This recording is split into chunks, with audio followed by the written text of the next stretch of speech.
Hello, welcome to episode number 537, I believe, of the TEW 28 Challenge Run. We are here for Monday Night Raw for Monday, week 2 of June 2024.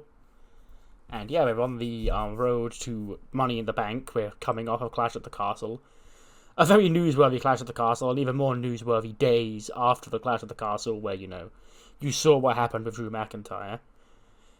I have decided... I've sent him on vacation for 6 weeks. And, yeah. We'll see if he's, clean again when he comes back from filming, because he's filming in 37 days. So I sent him away on a vacation for 6 weeks. And, yeah. I may potentially just decide to remove it once he moves over to the new game. I'm still unsure, but... that sort of does feel kind of cheap because it is a feature in the game, and I have asked for things to fuck my plans up before, so I'm still unsure whether or not I'll keep him toxic or not. But for now, he's gone. Okay, he's out of here. But yeah, we start the Money in the Bank qualifiers tonight from the men's, women's, and the newly confirmed tag team side, being Montez Ford and Oro Mensah taking on My Wrestling Academia and the D'Angelo family in a triple threat tag team qualifier match. We have an Intercontinental Championship / Money in the Bank qualifier main event. Humberto Carrillo defends against Trick Williams and Jay White. And we have Roxy Perez, Cora Jade, and Mackie in a triple threat to determine the first spot in the women's Money in the Bank match. We're going to hear from Gunther following his return at the end of Clash at the Castle, Chad Gable following his victory over CM Punk, and a whole lot more. I will say, when I was booking this show in, you're in the zone, and a show is flown together well and well-structured when your show is 3 hours long, and you have to cut things to make time for other stuff instead of having to, force stuff on the show to try and fill time.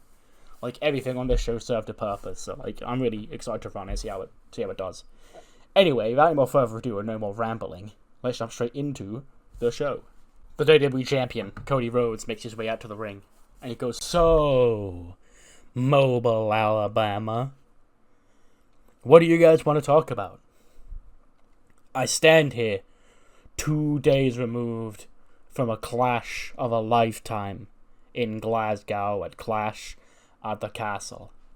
You see, when I came back to WWE, I made a big deal about finishing my story, about becoming WWE Champion and finishing my father's story, completing the Rhodes legacy.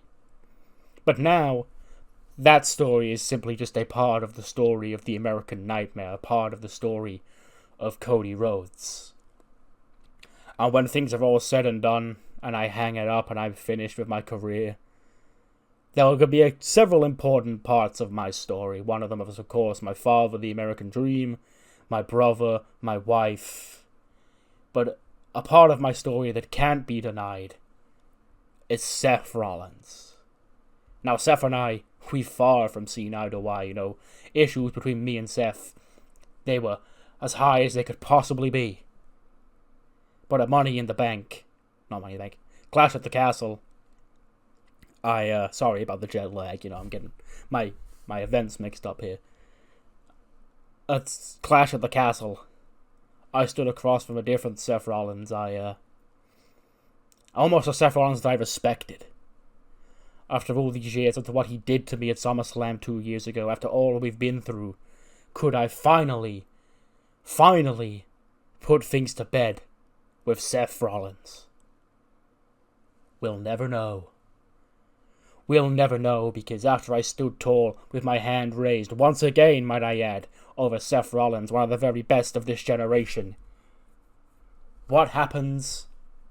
We get jumped. Myself and Seth Rollins, we get jumped by Imperium and the returning Ring General, Gunther. I was wondering when you were gonna show up again. You see, Gunther, you won the Royal Rumble and you main evented WrestleMania against me, and that WrestleMania main event against me is just as big of a part of my story as Seth Rollins, as Roman Reigns, hell, as myself. And I won on that night. I was the better man. And I came out here the night after and I said, what a fight I was in. One of the biggest wars I've ever been in my career. But I beat you. And now, you're back. And apparently you're back for vengeance. I don't know. We're going to hear from you later on tonight. But I'm going to let you do your thing in the ring. I'm not going to come out and interrupt you the way you did to me and Seth at Clash at the Castle. But Gunther, let me tell you this. If it's another shot at this that you're after, you know where I am. And he just slams the mic down. And then, yeah, Cody Rhodes. Statement of intent to kick off Raw. Because, of course, Gunther, did challenge him for WrestleMania and then lost. But Gunther's back now. Seemingly after another shot at the WWE Championship. We then head backstage. KSI arrives with the World Tag Team Championship that he defended in last week's main event after Carlito turned on Orange Cassidy. And he enters the building and he's immediately greeted by Carlito. He goes, hey, Logan. He goes, what, Carlito? He goes, did you see what I did last week? Betraying Orange like that. I did that for you, man. And he goes, thanks. I mean, we didn't need your help to beat that lazy idiot, but I appreciate it. Then Carlito goes, so? And Logan goes, so what, Carlito? He goes, I hear you have a big announcement tonight. About Prime. Logan goes, yeah, I do, actually. I'm going to go out there later on tonight and tell it to the fans here in Mobile, Alabama. And Carlito goes, cool. So this Prime journey, you need a spokesman? Because I did that for you, Logan Paul. I'd love to be a part of this whole Prime shtick. Hell, you can make apple flavor. Apples are cool. He takes a bite out of his apple. And Logan just looks at him and goes, well, think about it. Now, get out of my way. And he goes, oh, sorry, Logan. And then Carlito steps aside and lets Logan Paul walk off. So, yeah, I guess Carlito's explanation for turning on Orange Cassidy was he thinks Logan Paul is cool and wants to be in on Prime. 80. They've set this to be elimination. I didn't want it to be elimination. It was 1-4 to the finish. I will remember one day to set them, but every single time I do a triple threat tag team match, I don't bother to think to do it. It still annoys me that the default triple threat tag match in this mod is elimination. No, it should just be 1-4 to the finish. Anyway, Montez Ford and Oro Mensah punched their ticket to the tag team Money in the Bank ladder match. Now, I know what you're thinking. Montez Ford, former World Heavyweight Champion, you said there'll be no World Champions. Not for the tag one. Like, as simple as that. Maybe I'll do it where you can't have been a former tag team champion. But, yeah, look, he's allowed in. It's fine. Because technically, yeah, he's never been a tag team world champion. Well, not with Oro Mensah, at least. Yeah. But yes, him and Oro do punch their ticket, pinning My Wrestling Academia and Stacks and 2 times to the D'Angelo family. Dijak appears. He wallies Mansoor over a chair. And then, of course, Montez Ford hits the frog splash on Manny Kuhn to pin him to send him and Oro to Money in the Bank. 65 for Manny, 69 for Dio, 64 for Oro, 85 for Montez Ford, who had to carry this whole match. Yeah, good for him. He deserved the victory in that case. 49 for Stacks and a 52 for 2 times. Yeah. So yeah, the first tag team confirmed for that 6-team ladder match for the inaugural tag team Money in the Bank ladder match is Montez Ford and Oro Mensah of EST. They're celebrating their win, Oro's going, and he goes, you did it, Tez, for the second straight year, Mr. Ford, you're going to be Mr. Money in the Bank, but this time, I get to do it alongside my guy, Montez Ford. And he goes, yeah, it's going to be great, just relax. Then Bianca Belair comes up for her match. She's got a match with Sol Ruca coming up next. And they sort of just, cross paths on the on the ramp, give each other a big kiss. Bianca's like, yeah, good job, babe. But she's clearly still pissed off. She's pissed the fuck off. And, if you saw Clash at the Castle, you'd know why. But Bianca then comes out for her match with Sol Ruca. Gets an 81. Bianca's gimmick is getting stale. Okay, I'll look at that after the show. And she does defeat Sol Ruca in 10 minutes and 8 with the KOD. There's some sort of fucking sick finish in this match somewhere. I'm trying to think of what it is. Sol Ruca does a springboard and just gets caught into a position for a KOD or something like that. They could definitely do it. These are two freak athletes, This right here is why the PC works. Bianca Belair gets an 83 and a 66 for Sol Ruca. Yeah, after she gets the pin, she immediately just, dusts her hands off and then grabs a microphone. And she goes, "Girl, okay. I know you all saw Glasgow, you all saw Clash at the Castle, okay? You all saw my shot, the franchise player, the EST's shot to get the WWE Women's Championship back where it belongs. And I'm not lying. It should be back off my shoulder right now. You see, Chikara, she was out there to watch my back. And she did a good enough job about that, but the referee was taking too damn long to apparently eject her for being a nuisance. Did you see what happened? Okay, Bayley, the beloved hero of you all, your role model, Bayley, the beloved hero to the masses. We're cheating now, okay? Girl's cheating to keep a hold of her championship because she knows that I'm better than her. So, Bayley, you can bring your big ass down here now, and you can bring that championship with you, and you can hand it over to its rightful owner, that being me, the EST. Bayley does come out. And then Bayley does actually kind of look a bit remorseful. And she goes, "Bianca, I get it. I'm sorry. That's really all I can say. I came into that match looking to, tear it down with one of the greatest athletes this division's ever seen, and we were doing just that. And then Cora, and then she goes, oh yeah, Cora sent you that title, and then she hit me across the head with that title so you could cheat to win like a little bitch-ass champion you are." Bayley goes, "I didn't know. Okay, I was distracted by Jakara and the referee as well. I turned around and you were staggered and vulnerable, so I hit you with Rose Plant and pinned you. It wasn't until after the show I got all these tweets from you specifically, and then a bunch of fans telling me, why, Bayley, why?" And I'm like, what did I do wrong? So I saw it, I don't condone what Cora did, but best I can do is apologize for it.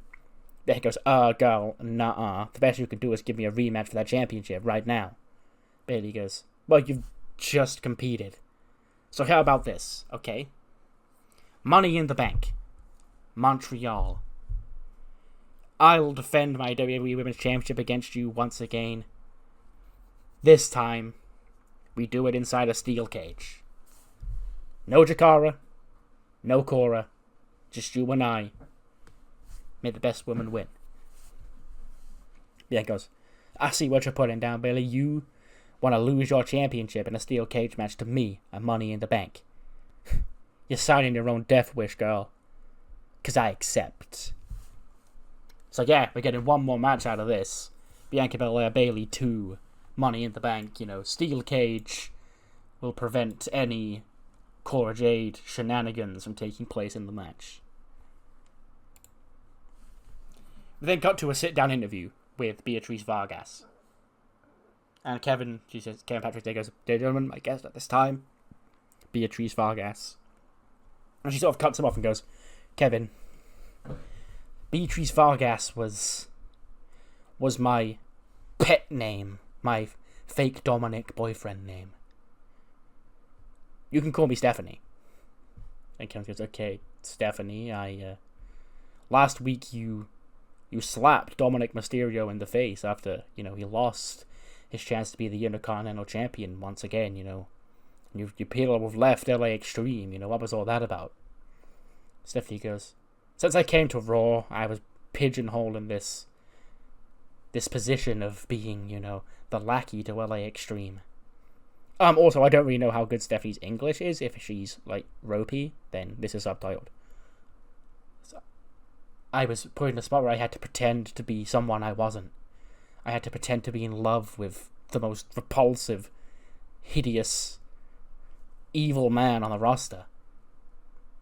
I didn't get signed to WWE to be an arm piece, okay? I signed here because I'm one of the best women's wrestlers in the planet. Sure, it may have always been my lifelong dream to make it to WWE, but I'm not just going to coast now I'm here. So Dominic, God bless his little Intercontinental Championship opportunity, I don't really care. Because this isn't about Dominic to me. This is about the rise of who I really am. And that's not Beatrice Vargas. That's Stephanie Vaquer. So yeah, they didn't rename Stephanie Vaquer in real life, so we're shedding the skin. I don't do this for everybody. Like, he's still called Dudley Davis. He's still called Zachary Benjahar. These are, like, people that never got renamed IRL. I just wanted to here, because I had it out. Like, yeah. So, yeah. Beatrice Vargas, fake identity. Stephanie Vaquer, she's here. And she's actually in a Money in the Bank qualifier next week. It's her, Sol Ruca, and Mina, I believe. Yes. Dominic's watching that interview. And he's sort of watching the screen, shaking his head. He goes, you know what? Screw Stephanie, Beatrice, whatever her name is. I don't really give a damn. Okay, my Intercontinental Championship is never coming home because of her. Okay, she let me down last week. And Santos is like, but Dom, didn't you lose the match last week? And he goes, I said she cost us the Intercontinental Championship here at LA Extreme. But ask me if I care. And Santos is like, do you care? And he goes, I don't care, Dom, Santos. Because I'm above the Intercontinental Championship. Next week, I'm going to qualify for Money in the Bank. And then, in Montreal, I'm going to grab that briefcase down. I'm going to take Cody's little championship. And I'm going to finish my story. So yeah, Dominic Mysterio is in Money in the Bank qualifying next week. It's him, Orange Cassidy, and Chad Gable, I believe. Yes, that is the match. Dominic, Orange Cassidy, and Chad Gable, Money in the Bank qualifying next week. We then cut backstage. Bayley's, she's just arriving from the back after her promo. Like, it took a while. She's just walking through Gorilla and into the hallway, and then she bumps into Roxy, who's getting ready for her Money in the Bank qualifier up next. And she goes, Bayley, I was watching Clash at the Castle, and I saw what Cora did. But he goes, I know, I've heard it all day, all weekend, okay? Like, I'm sorry. And Roxy goes, I know, I quite think it's, she took advantage of you like that, You don't deserve to have someone take advantage of you like that, because it's clear to me what Cora's doing. She's using you to try and get that championship. And Bayley goes, I'm aware, Roxy, I don't trust Cora, me and Cora have had a rocky past. There's a reason I don't want her out there Money in the Bank. Because I've got to do this by myself. And now, you've got to go out there tonight and you've got to do that by yourself. He sort of pats her on the shoulder. Then, the camera follows Roxy to the Food Gorilla and out for her entrance for the Triple Threat qualifier. Which gets an 80. We'll take that. Cora Jade pins Roxy Perez again. Roxy does not have a very good luck every time she steps into the ring with Cora Jade recently. Mackie is, of course, neutralized by the Club Venus girls. They do run in because it's no DQ. Take her out, including the new member, Victoria Shields. And then the other J-Flow girls try and fight them off, and they run away.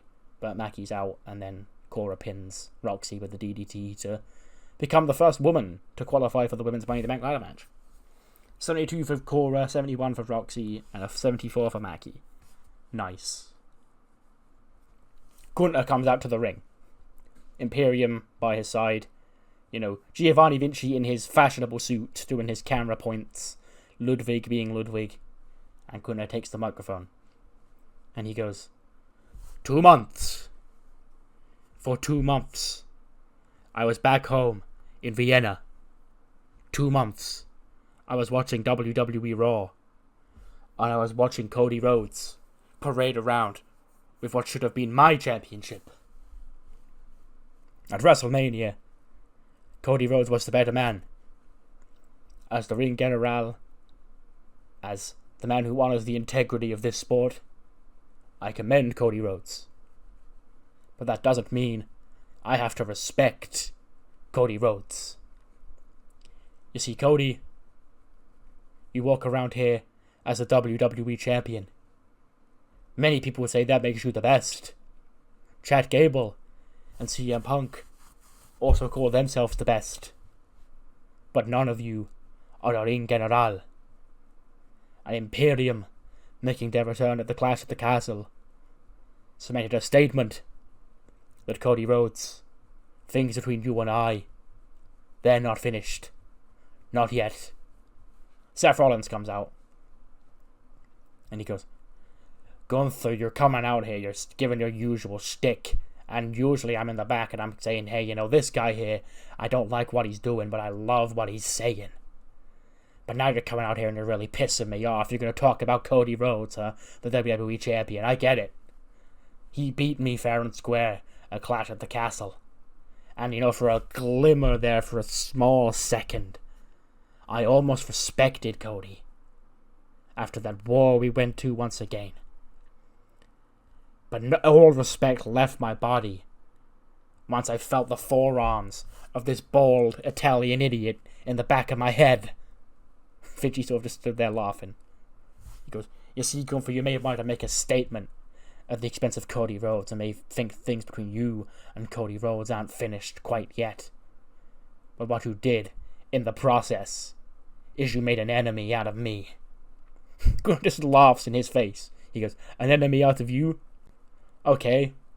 Tell me what I should be afraid of. And Seth goes, oh, I'll show you. And then him and Gunther start fighting. Imperium is also trying to start attacking Seth, but Seth, you know, fights them off. He sends Giovanni Vinci to the outside, turns around, and Gunther big boots him. And then, you know, him and Ludwig attack Seth as Vinci gets back into the ring. Vinci and Kaiser hold Seth Rollins. Gunther rips his shirt open, chops Seth, he falls down to the floor. And then Gunther and Imperium leave.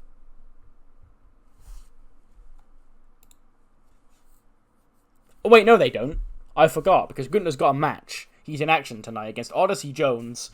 The match gets a fucking 90. Gunther scores a 100. Jesus Christ. Yeah. Odyssey Jones has had a 90 rated match. Again, I said this about SmackDown. It's like, oh, you know, I've really, you know, shot myself in the foot by, you know, hampering my division by taking my two most popular women in the division off television for storyline reasons. I very much did the same by not having Gunther wrestle on Raw every week since WrestleMania, because look at this. 100 rating, or 100 performance for Gunther, 90 rated match with Odyssey Jones, who gets a 56, by the way, and they have great chemistry. The performance of Gunther stood out as being good. I fucking damn well think it should. Yeah. So he never left after Seth Rollins. He just beat the fuck out of Seth Rollins. And then casually had a fucking absolute banger with Odyssey Jones, of all people. Okay. Then cut back. Roxy Perez in her locker room. You know, she's kicking chairs over. You know, she's stamping her feet and just screaming. Goes, ah! And Lex goes, hey, what's the matter? He goes, you saw it out there, you know. Cora again. How does nobody else see it? Cora, she's using Bayley to try and get close to the championship, and every time I try and fight her, she ends up beating me. And she goes, hey, you know, we all have these rough ups and down patches, you know. I see a lot of myself in you, you know. Neither of us were really supposed to make it. We're both, you know, the short, small girl, you know.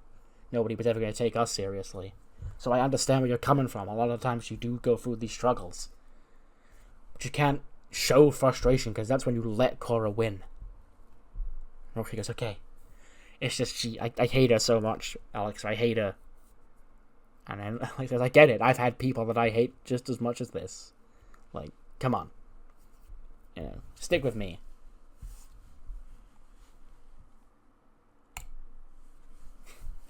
$100 rated segment. I'm so glad this is a 100 rated segment. We cut to the ring. Out comes Logan Paul, the World Tag Team Champion. You know, he makes his entrance. How I'm imagining this is, he doesn't come out with Carlito. He comes out by himself. But like as Logan's like halfway down the ramp, you just see Carlito start walking out behind him. And then he gets into the ring. Logan's, you know, giving it the bacon in the ring. Carlito joins him in the ring.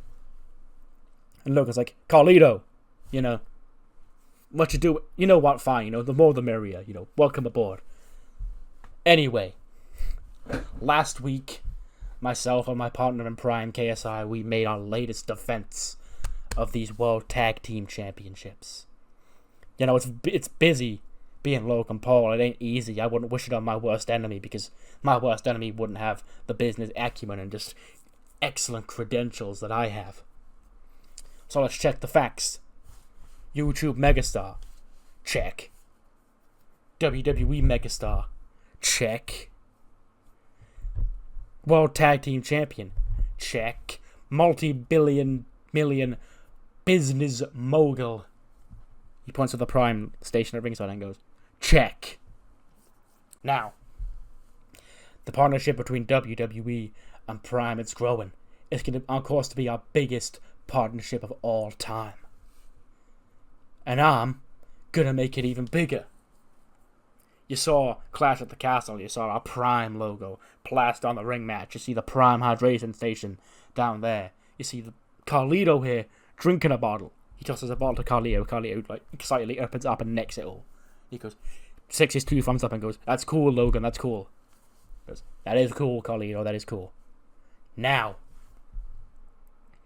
get ready for a ground-breaking announcement. One to change the course of WWE forever.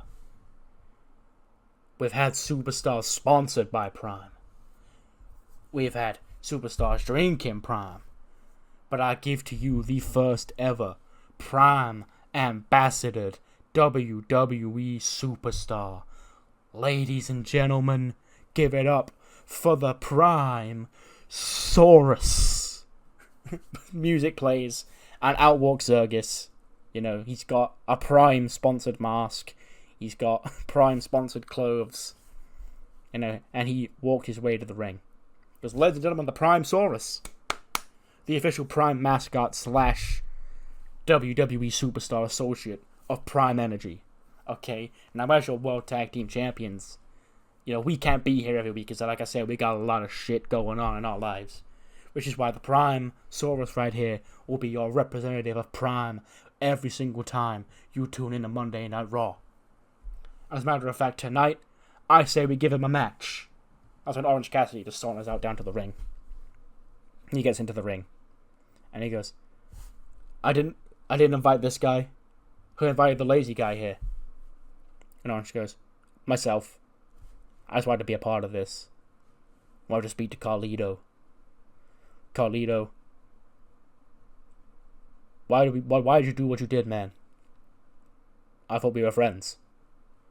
And Carlito goes, Orange, our team together was simply business. And I have received a much better business opportunity with my new best friend. Logan's like, Logan Paul. Now, Logan, I know the Prime Saurus is our Prime sponsored athlete, but I am willing to fight for this brand. I love Prime. I love apple flavored Prime. You need to make some apple flavored Prime. That would be cool. So how about tonight, instead of the Prime Saurus being in action, I take on Orange. And Orange goes, yeah, actually, that can't happen. Now I'm in Money in the Bank qualifier next week against that asshole, Rey Mysterio's asshole son, and Gable. So I can't really fight tonight. I gotta make sure I'm well rested for that. But I do know someone who can. L.A. Knight. Out comes L.A. Knight. He storms the ring, and he takes the vest off. And it's L.A. Knight against Carlito coming up next. Gets a 70. Carlito cracked his tailbone for the love of the Prime. He's gone down swinging. But yes, L.A. Knight does defeat him with a bottom rung in 6 minutes and 3 seconds. 85 for LA Knight, 41 for Carlito. So yeah, big win for LA Knight. Not really a big win. I say big win for every single one I ever book. This is not a big win. LA Knight beat Carlito. But yes, the Prime Saurus. You know, we saw him and Logan negotiating like 2 weeks ago. But it appears now he's the new Prime branded WWE superstar.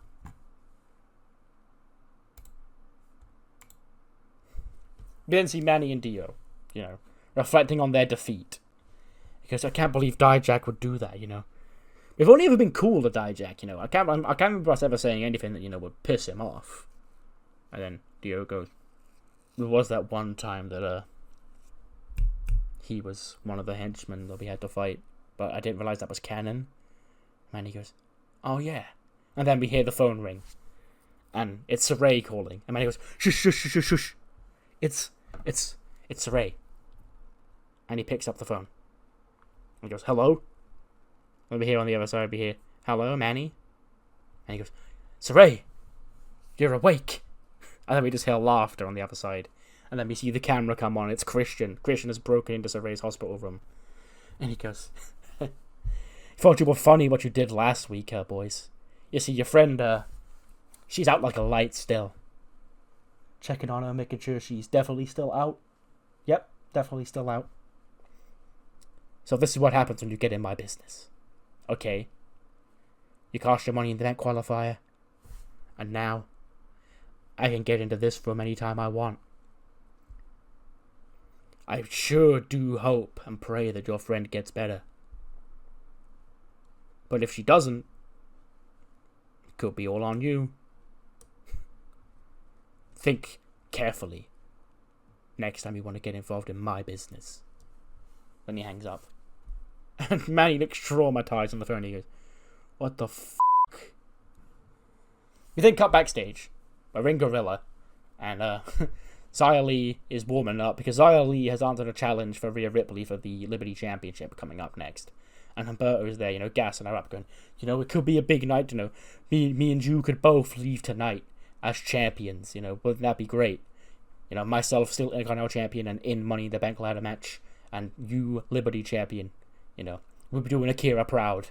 And then Logan Paul, the Prime Saurus, and Carlito walk through Gorilla, through the curtain after their segment.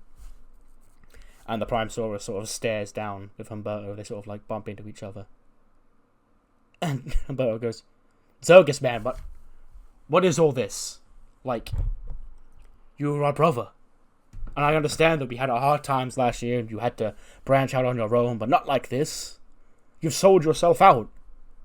Look at you, Prime Saurus. This isn't you.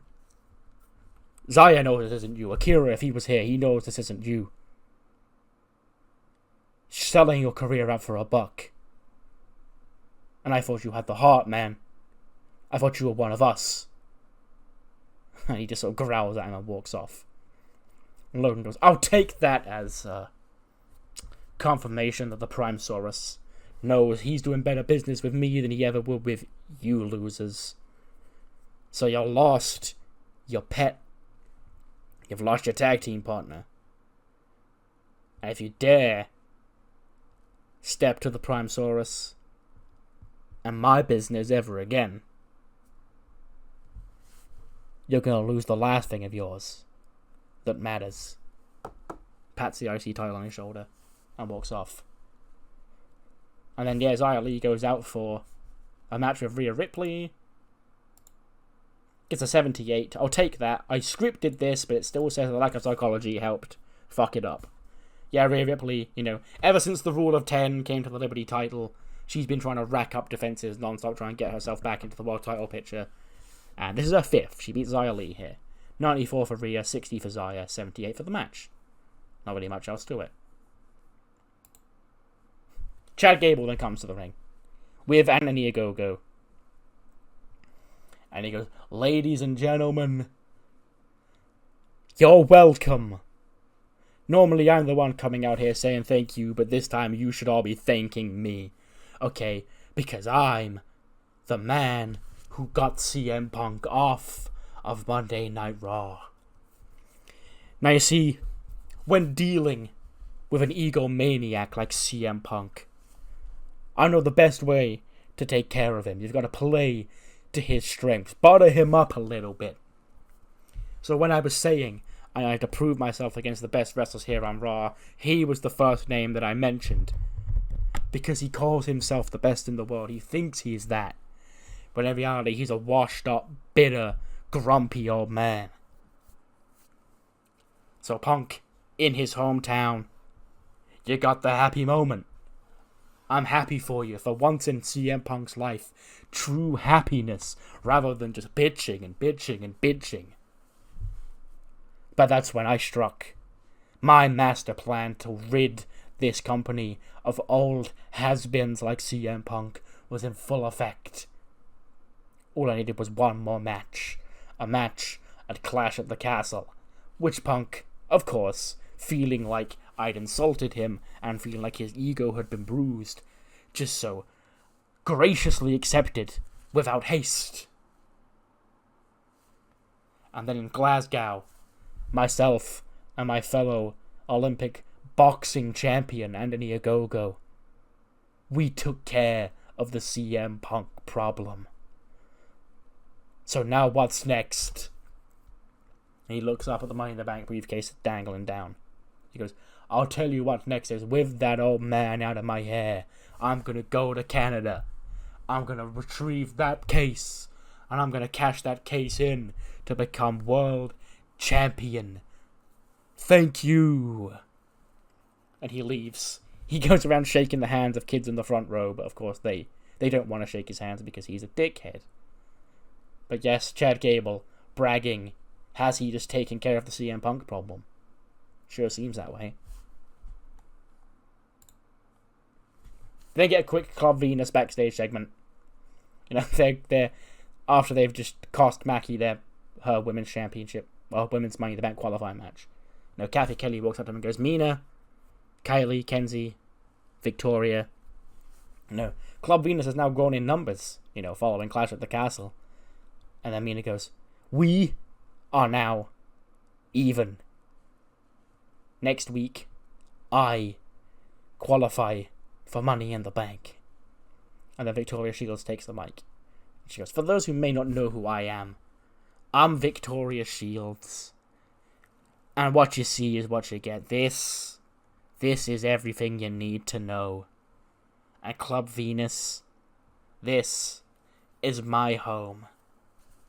So if Mackie and the rest of our little band of idols want to keep this up, the numbers are now even, sweetie.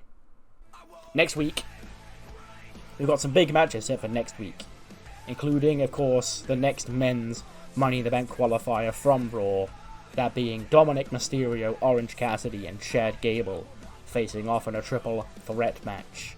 You know, anyone's game, that one, really. You know, kind of unpredictable. And also, another women's qualifying match. Stephanie Vaquer, Sol Ruca, and Mina Shirakawa, the winner of that match, will join Cora Jade on the Raw side of the women's Money in the Bank match. Plus, a major match announced following the events of tonight. Next week, Cody Rhodes and Seth Rollins will team up to face off against Imperium's Ludwig Kaiser and Giovanni Vinci. Heading on to Money in the Bank itself, we do know our first championship match at that pay-per-view. Bayley, you know, following her contentious victory at Clash at the Castle, is going to defend the gold one more time against Bianca Belair, this time inside of a steel cage to ensure Cora Jade and Shakara Jackson aren't a factor in this match. And speaking of Cora Jade, tonight we learned that she'd be the first confirmed name in the women's Money in the Bank ladder match, with 8 names to join her, 3 from ECW, 3 from SmackDown, and 2 more from Raw. And then for the first ever tag team Money in the Bank ladder match, Montez Ford and Oro Mensah of EST have qualified for that. 1 more Raw team, 2 SmackDown teams, 2 ECW teams. We'll find out who'll be in that heading into Money in the Bank. 83 rated main event. So this is our Intercontinental Championship / Money in the Bank qualifying match. Humberto, Trick, and Jay White have all sort of been lingering around the IC title recently, so this felt like the best way to kick off qualification, you know, with a big match, with big stakes. And, in 17 minutes and 53, the winner of the match, and the new Intercontinental Champion, is Jay White. Logan Paul appears from out of nowhere. He punches Humberto Carrillo in the jaw. And then Jay White hits the Blade Runner on Humberto. And he pins Humberto Carrillo to end the reign. You know, Humberto's reign, it was a nice thing. Like, I'm going to completely shed down kayfabe right now. I wanted to give him his reign. Like, I'm sure you can tell the direction that Humberto is going in. So obviously he needed to drop the IC title before that happens. I just wanted to make sure I give him it, because I want him back to be on TV to re-establish something on television before something else happened, if you get what I'm putting down. So, him getting a nice IC title run that he deserved because he cemented himself as a staple of this company because of his big tag team title run. Felt like a nice moment, but it was never going to be a long-term thing. Jay White is, of course, the more long-term IC champion caliber wrestler. And, yeah, he pins Humberto to win the title and punch his ticket to Money in the Bank. 82 for Humberto, 68 for Trick Williams, and then 80 for Jay White. Then after the match, Jay White, he's celebrating. We've got a new Intercontinental Champion. When Logan Paul, he picks up Humberto's down body. In fact, maybe Jay White's still in the ring. Maybe Jay White's dicking about with his new title and with Logan Paul. He hits him with the IC title. Him being Humberto, not Logan. Yeah, he lays out Humberto. Maybe him and Logan Paul do a too sweet, just to kill that off. And then Jay White leaves the ring and the Prime Saurus gets into the ring. And he looks down at Humberto Carrillo. A bad, beaten man, former champion who's lost his championship. And his former pet / friend / brother who sold his soul, looking down at him. And then Logan goes, "Hey!" Chokeslam him. And then he does pick up Humberto. He chokeslams Humberto Carrillo. And then Logan squints down to Humberto. He goes, This is the consequence when you try and mess with my business. Kiss your little title goodbye, 'cause you'll never be a champion again. 91 rated show. Yeah, like I said, I thought this whole thing flowed together because there was 4 or 5 segments that were purposely designed where one thing happens and it immediately bleeds into the next angle, and it just felt like a well structured show. But what matters more than what I thought is what you thought of the show. So let me know what you thought in the comments below, and I'll see you on the other side now for Heat. The first shot of Heat is of Kiana James in her office. She's rubbing her head. She's stressing out. We can just hear mumbled ranting in the background. And then as the camera slowly starts to pan out, the mumbling becomes a lot more clear. And it's Becky in Kiana James' office. She goes, "I just think that, there's this whole thing against me. I've been the greatest women's wrestler in the history of this company for how goddamn long. I'm a New York Times best-selling author. I'm a 3-time WrestleMania main event, head main eventer. Women's WWE Women's Champion. Women's World Champion. I'm the best. And they're still trying to hold me down. Okay, so I just had to, apparently, there was no room for me on Raw tonight, so I had to come here and be a part of Heat." Okay, he goes, "I get it, Becky. What do you want? Are you here to wrestle?" Becky goes, "Look around. It's Heat. My art deserves to be seen on a grander stage than Heat." Okay, he goes, "So what exactly are you doing here? Why are you in my office?" And she goes, "I assure you saw what happened to Bird Girl last week." She goes, "Yeah, a couple of months out of injury. That sucks." She goes, "It sucks. It sucks for me, Kiana. Nobody cares about how long Bird Girl's out for injury for. Same as nobody cares what happened to Gigi. Okay? Why can I not find the perfect piece of clay to structure into my masterpiece? Okay? Why can there never be another Becky Lynch? Okay? Why am I stuck as the only greatness in this division?" Kelly goes, "Well, if you're not going to wrestle, why don't you leave?" Because I will be providing useful on this show. I will be providing commentary as I continue to search for the next man. And she leaves. And Kiana goes, "What the hell happened to Becky? She used to be cool." Got our first match of the night. Anne-Marie Paul and Mariah May in tag team action, and they pick up a win. They actually pick up their first tag team victory here over Carmen Petrovich and Nikita Lyons. Mariah pins Nikita in 6:42. 48 for Mariah, 66 for Anne-Marie, 40 for Nikita, and a 32 for Carmen. Yeah, then cut back. We get ads after that. Then we see Anne-Marie and Mariah approach Tiffany. They go, "Tiffany, guess what? We won." Tiffany goes, yay? Associates of me shouldn't be excited about winning a match, okay? It should just be the regular norm around here. Can you see, I'm the WrestleMania Women's Battle Royal winner and soon to be Miss Tiffy in the bank.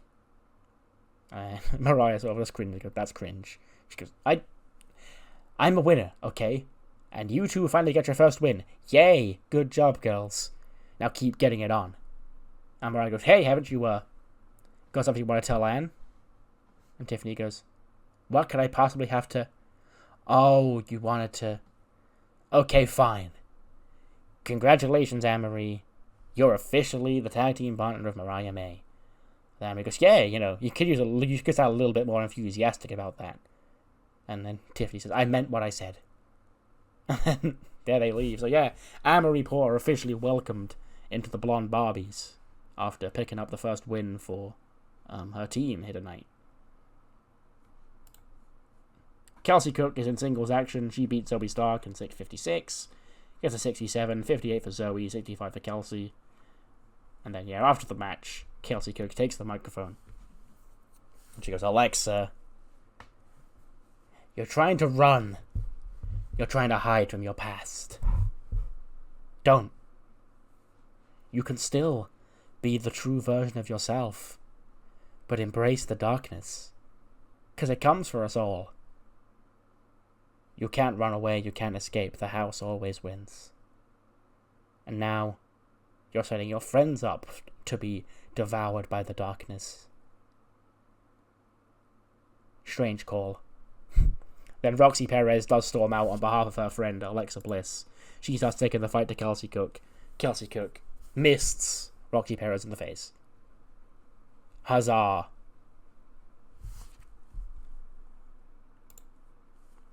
.58 rating here. I wanted to give Samantha Riggs and Lucy Stryker a win. They beat Persia Pirotta and Indy Hartwell. I think this is Persia's final match before she goes away on maternity leave. So yeah, may as well just have her lose to Next Gen here.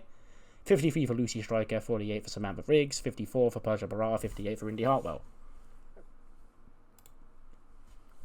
Jesus Christ! In our main event, we get an 81 rated match.